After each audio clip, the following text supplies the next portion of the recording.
आज आपण मूग डाळ आणि गव्हाच्या पिठाचा एक कुरकुरीत पदार्थ बघणार आहोत, जो टिकतोही अगदी महिना ते 2 महिने. मैद्याचा यामध्ये अजिबात वापर नाही, शिवाय एकदम परफेक्ट प्रमाण आणि खूप सगळ्या सिक्रेट टिप्ससहित मी ही रेसिपी शेअर केलेली आहे. तेव्हा व्हिडिओ शेवटपर्यंत पहा. कुठल्या गोष्टी कराव्यात, कुठल्या गोष्टी टाळाव्यात हे देखील या व्हिडिओमध्ये मी सविस्तर सांगितलेलं आहे. तेव्हा व्हिडिओ शेवटपर्यंत पहा. लाईक, शेअर आणि सबस्क्राईब करा मराठी कट्टा किचन. 1 कप मुगाची डाळ 3 ते 4 तास भिजवलेली आहे आणि ही मुगाची डाळ आपल्याला निथळून घ्यायची आहे. सर्व पाणी याच्यातलं व्यवस्थित काढून घ्यायचं आहे. अर्धा कप इतकं पाणी घालून ही मुगाची डाळ आपल्याला बारीक दळून घ्यायची आहे. दळताना आपल्याला या चटणी पात्राचा वापर करायचा आहे, कारण याचे ब्लेड्स खूप शार्प असतात आणि बारीक दळायला याने मदत होते. मूग डाळ आपली छान बारीक दळून झालेली आहे. वाटलेल्या डाळीमध्ये 2 चमचे इतका बारीक रवा घालावा. 1/4 चमचा हळद आणि 1 चमचा इतकं मीठ घालावं. 1 चमचा आपण यामध्ये ओवा देखील घातलेला आहे. 1/4 चमचा इतकं हिंग घालावं. यामध्ये 2 टेबलस्पून इतके चिली फ्लेक्स घालावेत. आता इथे 1 चमचा इतकी काळी मिरी घ्यावी आणि ती खलबत्त्यामध्ये जाडसर कुटावी. आणि ही जाडसर कुटलेली काळी मिरी आपण यामध्ये घालणार आहोत. ही चवीला अत्यंत छान लागते.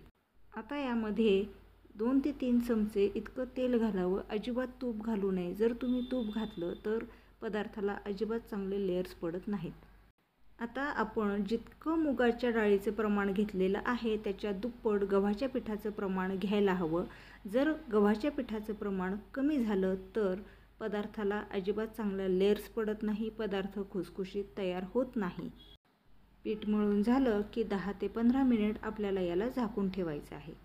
आता आपण तयार करणार आहोत साठा. यासाठी मी इथे 3 चमचे इतकं तांदळाचं पीठ घेतलेलं आहे.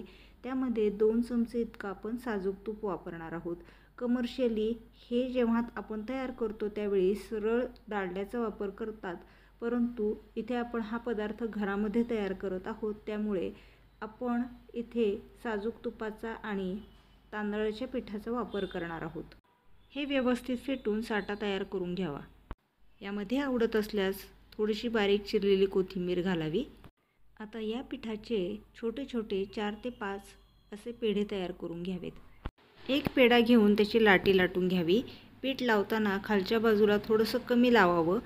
गरज नसल्यास नाही लावलं तरी चालेल. हा तयार केलेला साठा आतल्या बाजूने लावून घ्यावा.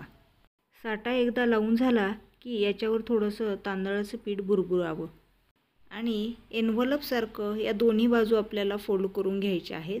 त्या अजिबात ओव्हरलॅप करायच्या नाहीत आणि त्याला देखील साठा लावायचा, म्हणजे आपल्याला छान लेयर्स मिळतील. आणि पुन्हा हे आपल्याला लाटून घ्यायचं आहे. आता ही अशी जाडसर लाटी लाटून झाली की मधल्या बाजूला आपल्याला पुन्हा साठा लावायचा आहे आणि याच्या दोन्ही बाजू आपल्याला फोल्ड करून घ्यायच्या आहेत. याने काय होईल, आपल्याला भरपूर अशा लेयर्स मिळण्यासाठी मदत होईल.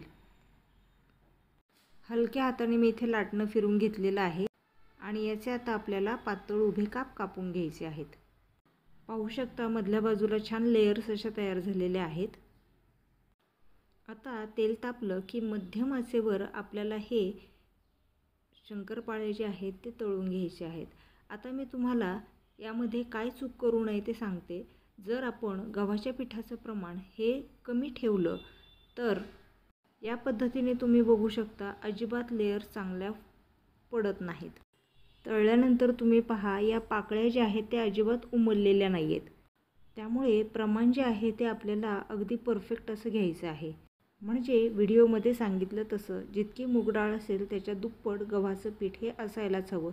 1 कप मूग डाळीला जवळजवळ 2 ते 1.25 कप इतकं गव्हाचं पीठ घालायलाच हवं. म्हणजे आपल्या ज्या पाकळ्या आहेत त्या तुम्ही पाहू शकता व्यवस्थित अगदी उमलतात आणि भरपूर सारखी खारीसारखी लेयर असणारी ही खारी शंकरपाळी आपली तयार होतील. तेव्हा नक्की ट्राय करून पहा आणि सबस्क्राईब करायला विसरू नका मराठी कट्टा किचन.